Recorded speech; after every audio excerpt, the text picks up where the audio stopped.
এই শোন না, বলছিলাম কয়েকদিন ধরে না তোকে আমার কটা কথা বলার ছিল, কিন্তু আমি না কোনো মতেই তোকে বলতে পারছিলাম না। আমার কটা কথা জানানোর আছে তোকে।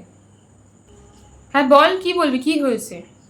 বলছিলাম শোন না, আমার যে গার্লফ্রেন্ড আছে, ওর না আমি একটা ছেলের সাথে আনএক্সপেক্টেড কিছু চ্যাট দেখে ফেলেছি। তো আমি ওকে বললাম যে তুই আজকে এক্ষুনি ওকে ব্লক করবি, কিন্তু ও আমাকে বললো ও আমার খুব ভালো বন্ধু, আমি ওকে ব্লক করতে পারবো না, তুই চাইলে তুই চলে যা। মানে ও ওর একটা বন্ধুর জন্য ও সম্পূর্ণভাবে আমাকে পুরো স্যাক্রিফাইস করে দিল।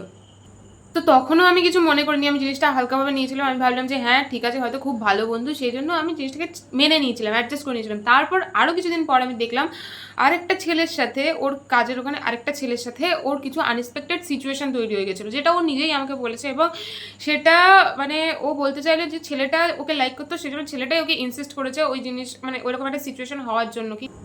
কিন্তু তারপরও আমি সব কিছু মেনে নিয়েছিলাম। আমি চেয়েছিলাম যে ও মানে অন্তত ওর হাতে পায়ে ধরে হোক, যেভাবেই হোক ও আমার কাছে থাকুক, কারণ আমার ওর প্রতি একটা খুব স্ট্রং ফিলিংস তৈরি হয়ে গেছিলো। আমি চেয়েছিলাম যেভাবেই হোক ও আমার সাথে থাকুক। কিন্তু তারপর আমি জানতে পারলাম যে ছেলেটা ওকে কোনো কিছুর জন্য কোনোভাবেই ইনসিস্ট করেনি, এটা অনেক দিনের ব্যাপার। এবং মেয়েটাই ওই সিচুয়েশনটা তৈরি হওয়ার জন্য ছেলেটাকে ইনসিস্ট করেছিল। যে আনএক্সপেক্টেড একটা সিচুয়েশনটা তৈরি হয়েছিল সেটা আমার গার্লফ্রেন্ডের জন্যই হয়েছিল। তো মানে কি বলবো, তখন তো আমার পায়ের নিচ থেকে মাটি সরে যাওয়ার মতো অবস্থা। তুই তো আমার বেস্ট ফ্রেন্ড, বল, তোকে তো আমি এই জন্য বলতে চাইছিলাম না, যাতে ওর যে রেসপেক্টটা তোর চোখে আছে বা যে ইমেজটা তোর চোখে আছে ওর প্রতি, সেটা কোনো মতে কমে যায়। সেই জন্য আমি তোকে এই কথাগুলো জানাতে চাইছিলাম না। কিন্তু এখন জিনিসটা খুব এক্সট্রিম হয়ে গেছে। আমি এখন কি করবো বল, আমার কি করার আছে, আমি কিছু বুঝতে পারছি না। তুই কি করবি বুঝতে পারছিস না? এই কথাটা তুই আমাকে বলে আবার জানতে চাইছিস যে তুই কি করবি? কিছু বুদ্ধি আছে মাথায়?